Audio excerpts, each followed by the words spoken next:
Surviving Sisterwives contains adult content that may not be suitable for Latter-day Saints or sinners. Listener discretion is advised.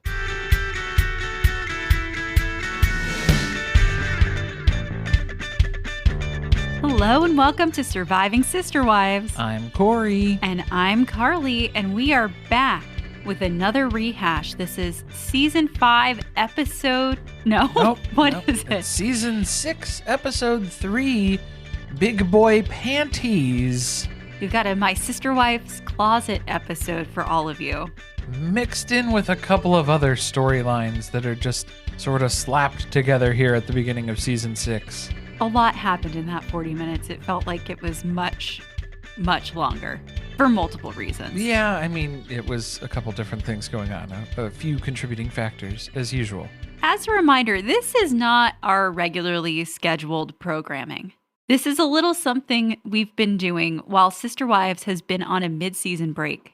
A season 19 hiatus, if you will. And season 19 is officially returning. It'll be back on your screens on 4/20. That's not a joke. It's April 20th. 4/20. It's happening. 10 p.m. Eastern time, TLC. Maybe they were really big fans of the rehash. Do you think that was it? No, this was probably an Easter egg the entire time, and none of you figured it out. Yeah, that must be it. Do we need to give the disclaimer before we get into this? If the rehash isn't for you, there are regular recaps. We've already recapped every single episode of Sister Wives in its existence. And in its entirety. Very, very in-depth. Much in-depth. And it's over on our Patreon. So we do have our free episodes on the public feed. You can find all of those there. That's 14 through 19. Anything earlier than that's over on the Patreon. And these have been little trips down memory lane with some detours. We did some gardening today and very literal. And figurative. Yeah, literally and figuratively. We did both.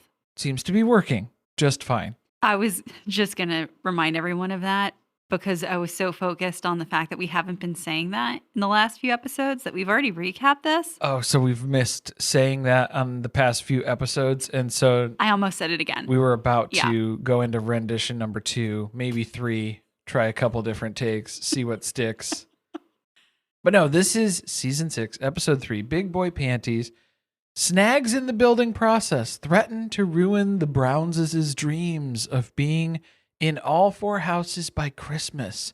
Meanwhile, Aspyn and Leon discuss college plans, and one wife might jump ship on the family business. Very riveting stuff, as usual. This is a classic. Should we follow the ceremony that we kind of had last week where, Carly, you took notes last week and then I read through them. So this week I took notes on my phone and now you're going to be forced to read through them. I'm pretty worried about it because when we've tried to share notes in the past and I've had to read what you've written down, I could not decipher it. Those were sober notes, Carly, and these are not. So this will be interesting to see how this plays out here. Do you want me to text them to you or am I just handing this over? What, you can't hand me your phone? It might lock. Oh my God, turn the auto lock off. How do I do that? Uh-oh. This was something I didn't prepare for, so hold on. I'm not putting your passcode in 18 times. There's display. 10 minutes is the most I can set it for. Androids. I feel like there should be like a song or something. It's like a knighting thing. Here, I'll just hand it to you. Less ceremonious. There's not even bullet points. No, it's chunks of text. There's paragraphs and then line breaks. We're not going exactly in order, right? We're just we chunked the parts of the episode together. The chunks because my Sister Wife's Closet kicked things off, but there's more at the end. They too much back and forth. Yeah, we're not going to do that. So we're just kind of going in order of where the other notes were. Starting with Janelle's weight loss journey. Oh, the journey. We are here with Coach Sean, the coach I prefer. Definitely better than... Who was the other douche? The coach. I don't remember his name anymore, but he was absolutely terrible. Wasn't Rex. That's Christine's dad. Don't know why that popped up. Why don't you quit while you're ahead? That wasn't it. Oh, I squinted too hard and I thought it said it had 1% battery life. I was really going to flip out. We're good. We're good. All right. She's been really obsessing over the numbers on the scale. So Sean has asked her to bring her home scale with her. So he can calibrate it. I guess. That's what he convinced her to bring this? Probably. Is he's like, oh, the numbers aren't coming off your scale? Why don't you bring it in? I think it's due for an oil change about here. This is why I always weigh myself on 2 separate scales. This is why I get upset every time I go to the doctor's office. We have determined between the two of us that the scale at our doctor's office is off by 3 pounds. It goes up by up, 3. It adds 3 pounds. Don't like it. Well, then I also just gained a few on my own, too. So that was my own hard work and effort. So don't cut me too short on that. Every time I go, they tell me that I'm shorter than I was last time. How does that keep happening? I don't know. I used to think I was 5'5". I'm all the way down to 5'3". Yeah, but now you're hunched over like those animated cartoon people that the they AI say, office worker of the future. Yeah, office worker in 80 years. That's what the human body is going to do. The contortions that happen from that. I've sent so many of those to Corey. Because that's not how evolution works. But okay. No, I'm like, I've started to look like this. I'm afflicted by many of these things. No. The eyes. Yeah, the screen exposure to the eyes. The thumb. Yeah, the carpal tunnel thumb. I've got a lot of it. The scale, though, the scale is the enemy. That's the problem. You shouldn't be so dependent on looking at the numbers. She's plateauing. Yeah. But that's just normal. That's part of the weight loss journey. But she's not used to that. Her definition and measurement of success is going to be numbers going down on the scale. Okay, this is where they lost me because she doesn't fit in the pants that she came in here the first day in. So did I get that out right? I hope so. She no longer fits in the original pants she wore. She is now measuring her weight loss in how many hands she can place in her waistband. I've got to tell you, when she said that they were 2 pant sizes too big and they were falling off, I was like a little disappointed. You were disappointed in that much? When she came out and revealed what it looked like. You wanted her pants to fall down on camera? That's what you wanted? You sick monster. You beast. I kind of felt like she oversold it. That's all I'm saying. What bothered me was, my pants were 2 sizes too big. Weren't those like athletic, stretchy pants? Don't they have some give? Yes, this is a theory that my friend and I have come up with of why we gained so much weight during COVID, was no longer wear stretchy pants. Don't wear leggings, guys. They are the enemy. Yoga pants, bad, because they stretch to infinity. Through eternity, Janelle could wear those pants, no matter what happened. And the more disappointing thing is when you lose weight, they still fit. Yeah, so it's less motivating. Demotivating. Not a lot of spandex in these pants, I guess. The ones that Janelle has. Maybe, but I don't know. She likes a polyester. Like she was able to. Polyester blend. Like in the leg, it was still okay. They were baggy, though. It was just uncomfortable to watch her shove her hands in her waistband. And then clarify that she had athletic shorts on underneath. Her running shorts. My running shorts are on under this. You're not looking at my undies. Oh, I thought that was like she had shorts on underneath her pants, so that was what she was saying, was still some buffer in the space there because she was 2 hands in, but there would be more. She'd fit more hands in those pants if she could. No, what sounded... Sean, get your hands in there. Here, help me out. For emphasis. Demonstrate. I need helping hands. The other piece of this was the other part that made me uncomfortable, I guess, was not just the hands in the pants, but also just the getting the aggression out on the scale of smashing it with a sledgehammer, where she was vehemently against that at the start, but then she started doing it and then it started feeling good. A little too good, maybe. How good was she feeling? It awakened something in her. Awoken something, yeah. It awoketh a beast. Okay, Meredith Marks, how many beast references are we going to get in one episode? It's been not even 5 minutes. Has it been 5 minutes? Check the thing. Well, that's not the timer. That's not going to line up when I edit, but we're like 10 minutes in. Okay, 5 minutes, whatever. Yeah, and I've only done 2, so we're okay.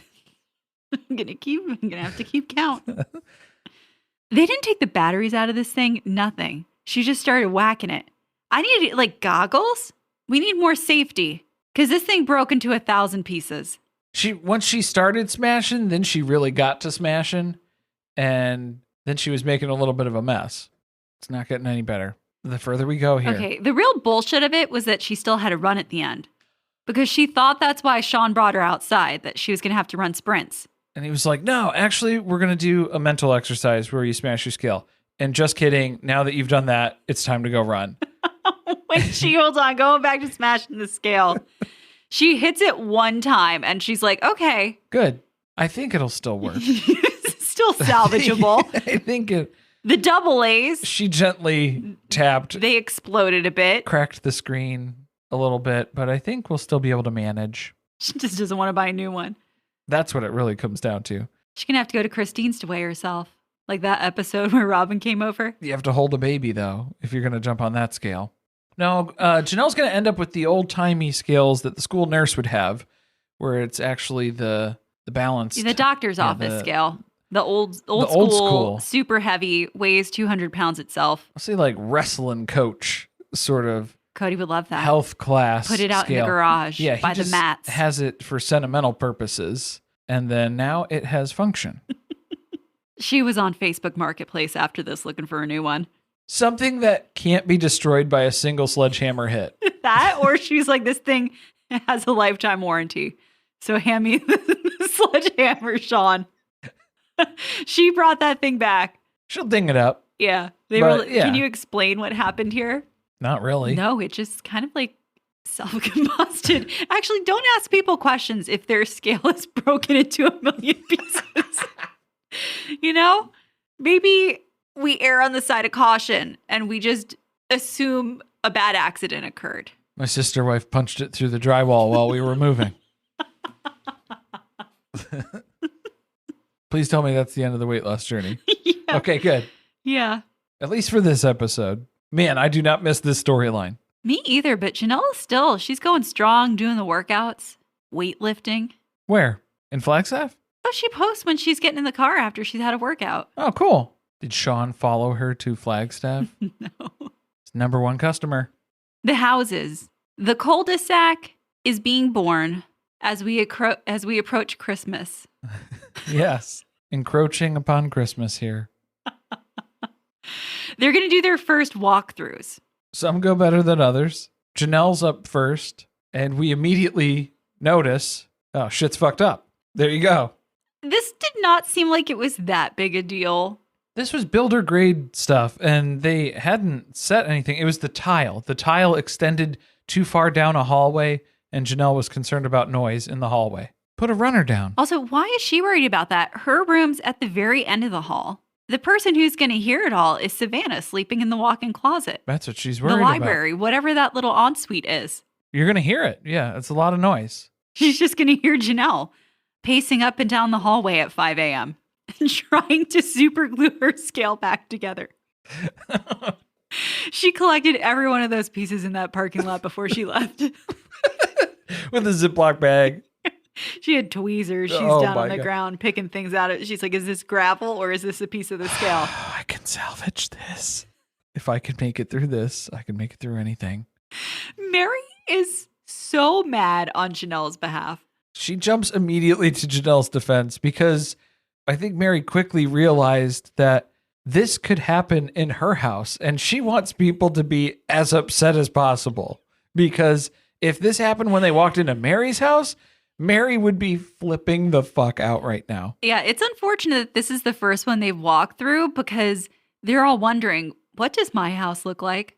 Oh, don't worry. They've messed your floor plans up in their own special and unique ways. Wait till they get to Christine. She got a whole wall that wasn't supposed to be there. Surprise, it's a wall. You know, that one really upset me after the shit they gave Mary about how there was no way they could modify these plans so that she could have a wet bar and not have that fifth bedroom. And yet they have changed random things about these houses. The design and layout, not structurally to code, probably based on the blueprints at least. So I guess you could have made those adjustments on the fly if you just told them to do something else on the day of. They added a whole wall and they added a whole hallway of tile. Maybe leave the fifth bedroom off. Just lose that sheet. Maybe that's what Mary was worried about. The wet bar is not even going to be there when she walks in. Forget the tile. You know, I will not have a slider, Cody. She wants there to be carpet all around the wet bar. Like it's 70s shag, too. Just the thickest, whatever material you can get in there. If she could have had a sunken living room, it's a conversation there would have starter. been one there, don't you think? Cody doesn't talk to me. I need conversation starters. I don't know if it would have done much for the plague image. That's a right. sunken living room in a wet bar. Well, the wet bar, it just has Coca-Cola, Diet Coke, and 7 pounds of sushi. Sodies only at the wet bar. Everybody else's houses, I think it was fine. Pretty much everybody else came out unscathed. I'm sorry, is that what no drama means? No drama means... That's how I'm supposed to interpret the next bullet point. Correct, yes. Okay. Nothing else bad happened in the other houses. Everybody else, clear sailing. Although we were running out of daylight, and that was the big drama for Janelle, because every single house, she was like, all right, we got to get to the next one because we're running out of daylight. It was whatever the natural phenomena was for her to leave at the end of this segment. All these houses completely wired with electricity. The light switches work. She's just trying to find a reason to leave. Yeah, she's ready to bail. She's like, oof. I got to get going. There's not going to be a full moon tonight, and it's about to get dark. Yeah, it's not a harvest moon. A crescent moon. I can't see anything over here. We're not going to be able to get back to our vehicles. I would love to see the finer details of how they've messed up the tile in your homes. But that'll have to wait. I got to make sure they didn't tile Savannah's closet.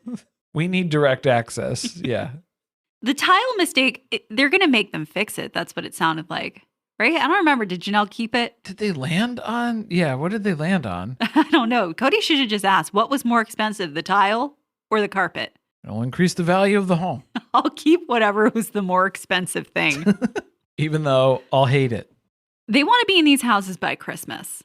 That is the deadline that the children have given them. The children who don't understand what goes into building 4 homes from literally an empty lot to completion, that are going to need financing from people who don't have very good finances. Well, that was why Mona made sure to have the finances conversation in Robin's segment of the tour. That was when she was reminded, oh yeah, by the way, don't do anything stupid to mess up the financing because it's already a miracle that you guys got these houses. She's looking at Robin.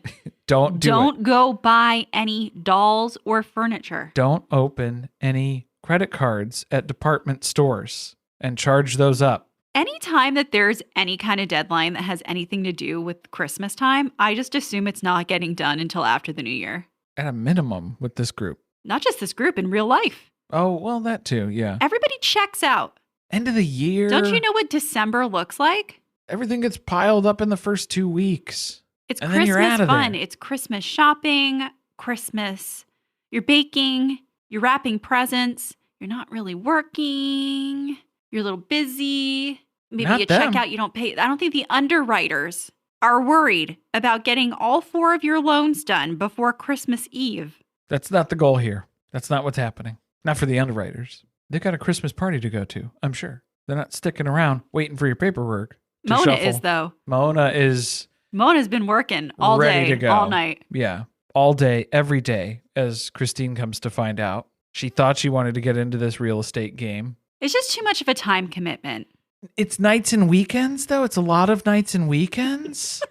Has she never gone looking for a house? Don't we know they've moved a million times? This should be the thing that they are most versed in. And for Christine to go through the process of trying to get the licensing that's required and passing the exams for real estate and to not know the base schedule of what would be expected of when you will be working. I think that they got sold the dream of you can make your own schedule.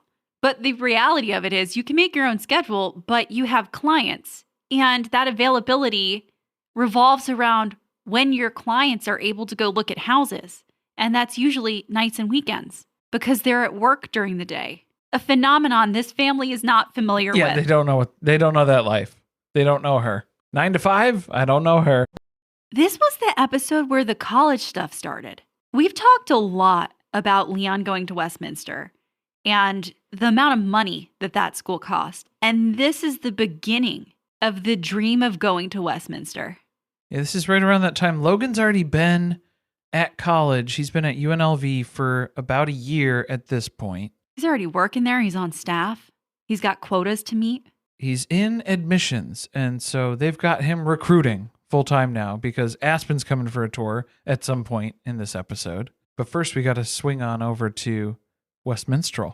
This was the strangest tour I've ever seen because Cody and Mary sit down with the counselor at the school, and the only thing that they talk about is that they come from a fundamentalist Mormon family.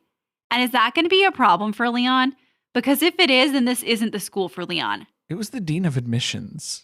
It was not. It was not just the counselor. It was the dean. I thought it was some random person. No, but for that to be the only question that was asked, that seems very strange and mostly just placed in because there was some sort of deal that was cut, an arrangement that was made of maybe some exposure for the Westminster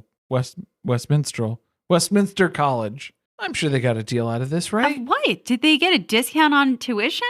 Didn't seem like it. Scholarship that opened up as availability from the marketing that was involved in this. That's what they keep referring to this show as, marketing. They're on a tight budget. That's what they're trying to explain to us. They have a lot of kids that they got to send to college. Yeah, they're wheeling and dealing over here. Leon's not the only one. So this school is very expensive. Was that the first question?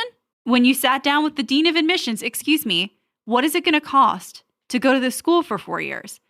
And then when you hear the answer, you get up and you leave. That's not going to work for me. It's probably what could have been said in a couple different ways. I cannot afford this. I think it was unfair that they didn't just stop the conversation right there with Leon or be more honest about you're going to have to get a shit ton of scholarships. Like not 1 or 2 little scholarships. You're going to need a lot of money to go here. And it's not coming out of our pockets. Well, and that's why they were looking at student housing alternatives, perhaps moving into the Biggie Housey original version, the Flea High house. When they said that they have been holding on to this house pretty much only because there's a possibility Leon may live there during school. That seemed like a stretch. That seems like if we're worried about making poor financial decisions, perhaps we think about that a little harder.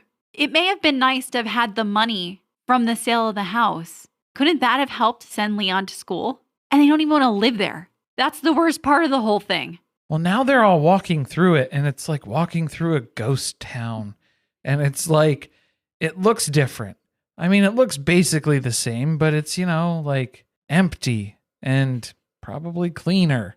And yeah, it's lost their smell. They talked about that.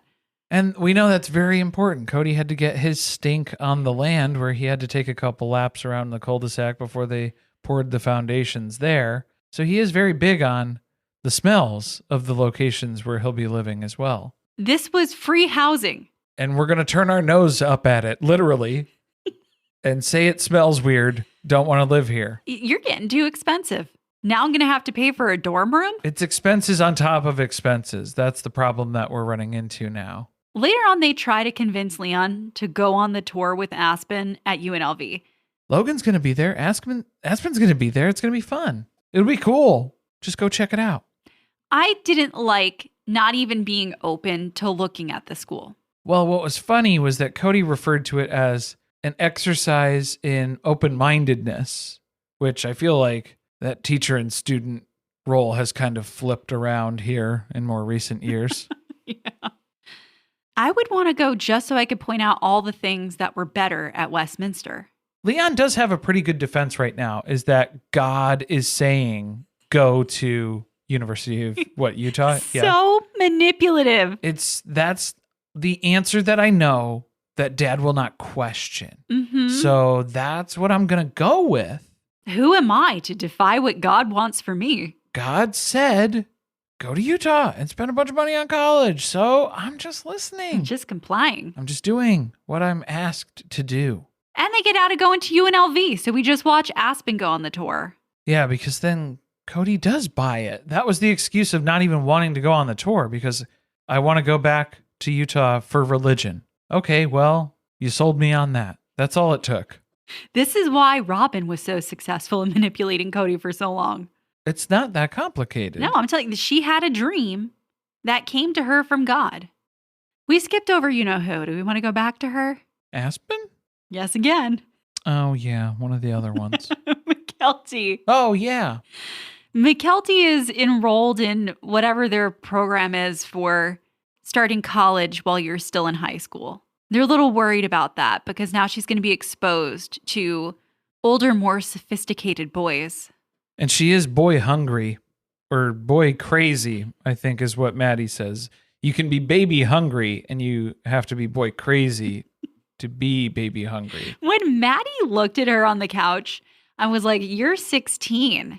Those guys, they're going to be like 2 years older than you. Yeah, you need That's to tell gross. them, you need to tell them that you're 16 because I have looked up all the statutory requirements. I have thoroughly investigated that. As long as you disclose it up front, you're good. You need to let them know immediately that you are 16. That's the law. Over at UNLV, they're figuring out what Logan's been doing because he's not home taking care of his responsibilities anymore. You know, ever since Logan moved out of the house to go to college full time and live on campus, he's really slacked off on his responsibilities at home because he doesn't fucking live there anymore is probably top of the list. Aspyn's like, no one's home to cook us breakfast on the weekends anymore, or to brush Savannah's hair, or to do the grocery shopping. Or to make sure that the house doesn't burn down when Cody starts burning steaks.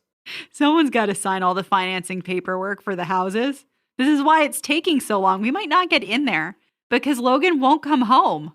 We need signatures on this stuff, Dad. He's the notary. He's got to notarize all the paperwork for them. And he probably has the best credit out of all of them, the best credit score. He's got a co-sign. That's their next plan. That is, they're nervous about it, but they're going to have to explore that as an option at some point. Logan, I might need you to co-sign on this. That's why he's not coming home. He's like, let me know when the house is done, bought, we're moved into it, and I'll run up and down that hallway. Keep Mom up all night. Yeah, stomping my feet down the tile hallway. See you when you're grown up. The most level-headed person in this episode is Dr. Guido because he stopped by to talk about scholarships. He is the teacher at the school who is the expert at getting kids scholarships. How did we do back-to-back Dr. Guido episodes on the ReHash? This is the destiny part of this process. This is not planned. We just pick an episode every week. It was completely random. And we had no idea that Dr. Guido made another appearance in here.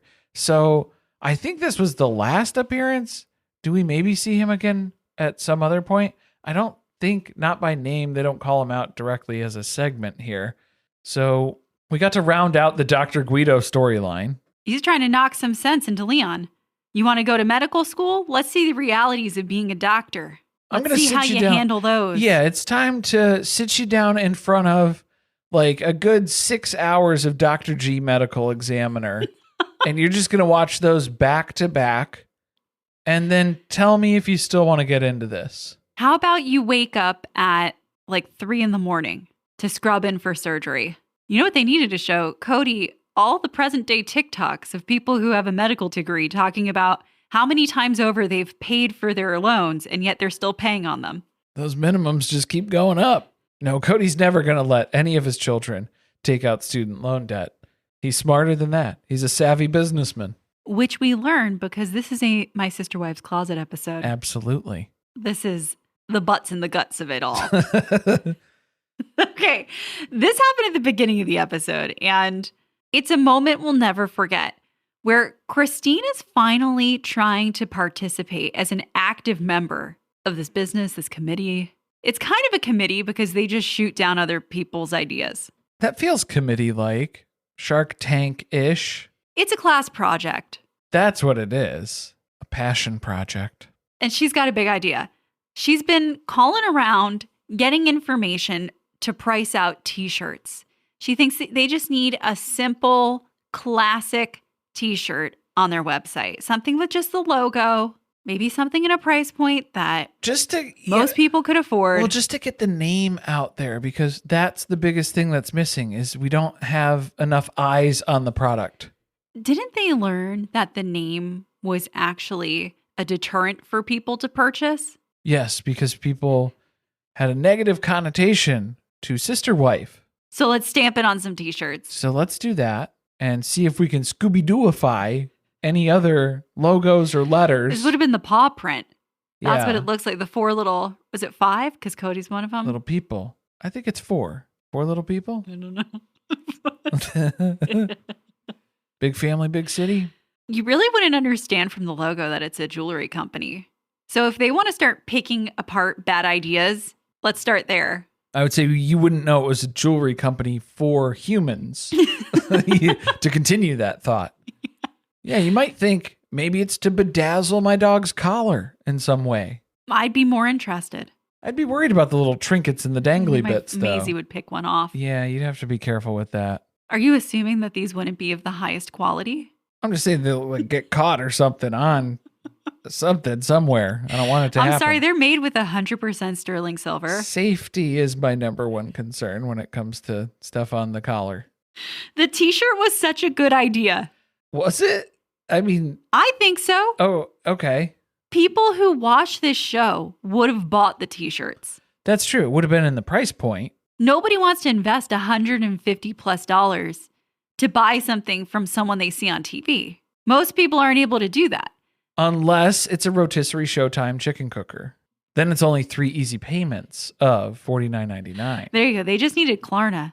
Oh, that would have done it. Robin, wake back up my Sisterwife's closet and add a firm. Make it so that people can purchase these items interest-free for a period of time. Pay over time. Caleb Hammer would really love to see that. That's the partnership. Cody hates it, doesn't like this idea, mostly because it came from Christine. I think that was the first strike against it. But Janelle backs it up. I don't know where Janelle's designer... All of a sudden, she's an expert on marketing. Well, not only marketing, but just like, branding. Yeah. And luxury branding, because our logo isn't ready to be bought on its own yet. We haven't earned that right. It's not an Adidas, a Nike, a Gucci logo. We're not designer. A better argument would be, do you know any jewelry brand that also sells t-shirts on their website? Not too many. Very few. Probably none. But that's the thing. This isn't a jewelry business. It's a hobby business. It's a hobby business. It's whatever you want it to be. It's because you know us on TV business. So let's stop spending so much in inventory, because that's Robin's big idea, is she has a new manufacturer for them. Okay, that is the problem. You can't buy the t-shirts and just be sitting on them. You have to print on demand. Has print on demand started yet in this timeline? They don't like that. Is it too early? Is that too sophisticated of technology for them? They probably don't know what that means. Yeah, they don't know how that works. Gypsy Rose does. Gypsy Rose knows. Gypsy Rose knows all about how to use Zazzle. You're a teenage girl. Guys, we're recapping Gypsy Rose Life After Lockup over on Surviving Reality. Please check it out. It's hard to find that show, too. It's only on Lifetime, so if you're not able to watch it, I promise you those are in-depth recaps unlike this one. Yeah. Not like this. It's a different experience. It's different. The frumpy t-shirts. It's a frumpy t-shirt. I don't want a frumpy marketing piece. That is what Cody determines a t-shirt to be, which is why that is now our workaround for why we couldn't put our logos on a shirt. So if you go to the merch store, check the episode notes for the description details. We got a link to the store. You can go check them out. The shirts are on sale in the merch shop, guys. Go check it out. They're like 25% off. It's a good sale. But it's our logo, except for our name. And it says Frumpy Marketing Piece in the middle. Someone owns the word mark on Sisterwives. It was a whole struggle, you guys, because, when we first started, if you were able to get your hands on the logo piece that we launched, because we did not have the same existential artistic struggle that Janelle had with putting our logo on a shirt, because that seemed like an appropriate place for the logo to go. But turns out it was not. Until we got a word mark violation on Etsy. Legal banning of that design, which happened. So some of you, if you had those shirts, hang on to them for dear life. They're a collector's item now. Or you can get a frumpy marketing piece. If you missed the boat on the original ones there, then you can get a frumpy marketing piece instead. Frumpy shirts. Why stop there? Frumpy skirts, frumpy hats, frumpy bags. Frumpy Frumpy head to toe. Christine is describing Robin's closet. It's more my sister wife's closet. It is my sister. Frumpy. Frumpy is that's what we're going for. It still enrages me that like a season later, Robin decides to embrace t-shirts and she makes that hideous the bee shirt. The bee. You gotta be. You gotta be. Never forget. They settle on Janelle's better idea, which is to put the logo on an apron. See, a shirt cheapens, but an apron lifts, it elevates, it separates, it distinguishes. Because what are aprons if not t-shirts for the kitchen? It's that you can get dirty. It's a shirt to protect your real shirt. Yeah, it's a shirt over a shirt. I think that's more applicable to us as a story, as a brand. And our identity. The shirt you get the food on. Is this really going to help them with the issue they have that people don't like the term sister wife because they think that it has to do with a man domineering over a group of women? Just keep selling to people in Vegas. They don't care. They aren't as familiar with the term and a negative connotation, and they don't give a shit. They didn't give a shit about the name of the business, but they didn't buy anything. Oh, well, they sold 18 or 19 pieces of jewelry. Well, yeah, so we saw flashbacks to the St. George 2-day exhibit show, the trunk show that happened out there, which, gross. Didn't go great either, because I think they sold a whopping 20 pieces that whole weekend. But now we got a local show here in Vegas, which, honestly, they should have stuck with more of that. Seemed like it was doing okay. They did get a quick sale. Their fastest sale ever. That's a real mindfuck to have your fastest sale ever happen at the very beginning, and then it's your worst show that you've ever done. Plot twist. Yeah, it ain't over till it's over. Robin was so hopeful at the start. Everything was going so well. Mary and Christine seem to be the only two people who are making sales, though, is what I've noticed in most of the show footage that we do have. So I don't know why she wasn't blaming Cody for the shortcomings here, because Cody is the salesman and then he's not making sales. So did we give him a quota? For real, he has a background in sales. That is what he did. He sold signs. He can't sell any of the jewelry. It's because he's a man. That's why. That's what he'll say. I can't sell jewelry. Yeah, it doesn't resonate with him. He's not interested in it enough. And it looks creepy if he's approaching women. That's how he's getting out of the family business. He's able to take a step back, create some distance, separation, and just build that into it. By the end of this show, this exhibit, we have Christine who's like, great, I'm never coming to any one of these ever again. Just so we know, I fucking hate these. Mary walks by the camera at some point and just goes, depressing. This is depressing. And if Mary is saying it's depressing, it's depressing. It's really looking blue over here. And then Janelle's just sitting in a chair, heavily sighing, yawning. Janelle's counting up the bills in her head. She's trying to estimate what it's going to cost for electricity in this new home, this 4,000 square foot home.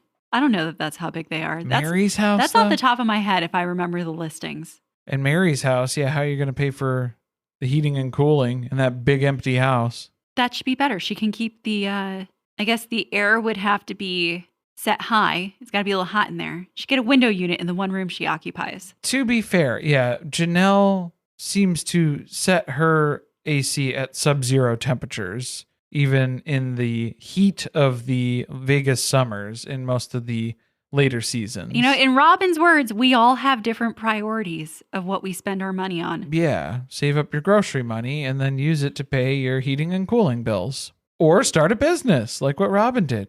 It's really not a good time for them to be backing out of this because they just bought a bunch of inventory from their new friend Gina. Gina, who is here to rip them off. That's definitely what's going on here. And I think that is eventually what they discover along the way, because go figure, your new manufacturer wants you to buy things in bulk up front.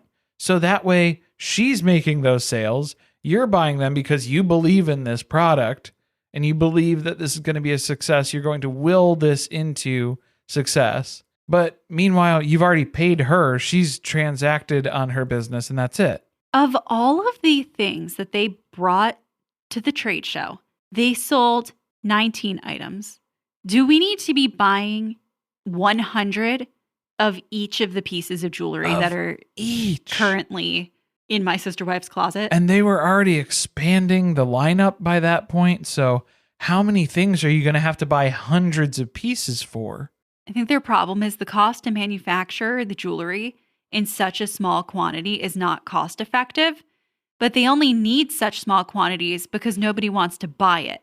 Yes, the demand is low, so therefore the supply is quite low. So now if we raise the supply, perhaps the demand will increase as well. That's not a great way to approach a business, but that is the thought process that we're seeing play out here. How much money do you think it cost them to get into this contract? Because Robin is acting like the $736 in profit that they made off of this show is really going to put a dent in that first check. I need to know what she deemed as profit. You want to check her pluses and minuses. Yes, the pluses and minuses don't add up for me. So unless she's counting a portion of their TLC paychecks as part of this episode as well, and then that's where we ended up, net positive $736. She prorated the TLC payment. I can understand that math working out then, but I would assume there are several costs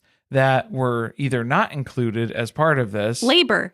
She did not include labor. Labor's there a big were 5 adults there selling this stuff. Which Janelle points out, if it was $736 and that's what's in the business bank account right now, I'm done doing this. I'm not going to do this anymore because I will never be able to draw a salary from the income that we're generating here to even pay my electric bill. That's weird. That's weird, Janelle.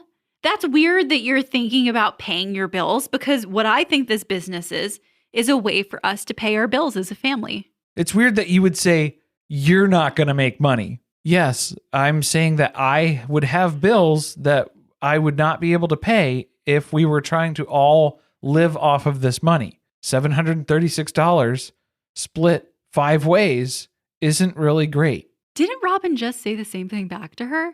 Yes, but in a different way, where her issue was that Janelle made it about herself versus the whole family. She said or that I would be, that's weird that you would mention you making money. And it's like, do you understand what I'm saying?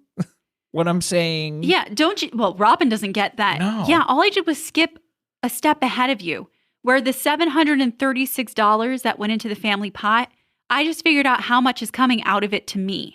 That's the part I have a problem with. And I'm realizing, I'm going to be bringing a bill into the family finances, and then we're going to look at $736 and realize, that's not enough. And it's really not profit because they already spent money buying more inventory. You owe money to somebody. Or even worse, you paid the manufacturer up front for all of that inventory. That is what they're doing. That's why she's cutting her a check. And now you're sitting on it. Still, all these years later. So you don't even owe anybody anything. You've already paid them up front. Why don't they just put all of the My Sister Wives closet stuff back up at a crazy discount? If these things were $30 a piece, people would buy them as jokes for their friends. Oh, they would clean them out. Yeah. I bet you half of them probably ended up in a landfill. Plot's plot. They melted them down to send Dayton to college. They just turned it in for scrap. Janelle doesn't really want to do the business anymore, but Christine has a renewed optimism about being part of the family business. It looked a little suspicious the way Cody lovingly looked at her as she expressed how much she wanted to support Robin's dream. Because that was the conversation that was probably had between Cody and Christine was, hey, you need to gas Robin up. When it comes to this My Sister Wife's Closet stuff, we really got to amp this up. That, and I think Christine's trying to cover her tracks of ditching real estate. Yeah, she found out it's way more work than she was anticipating. So the only more acceptable thing for her to do is be more invested in my sister wife's closet. But I'm not going to be doing any expos anymore. I will be finding some other way to sell. I'll let you know when I figure it out. I'll be wearing my frumpy apron around town and seeing if anyone asks what the logo is. Pulling out sterling silver pieces from the front flap of my apron. That's the whole episode. What do we think, guys?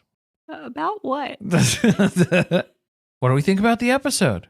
Where did it leave us off? Did we learn something new? Did we come away with a newfound understanding for the Brown family? Has it shed any light on any existing or lingering things that we've been dealing with in the later seasons? I don't know, but I just thought again that Sister Wives comes back on 420, the second part of season 19, in case you missed it at the beginning of the episode.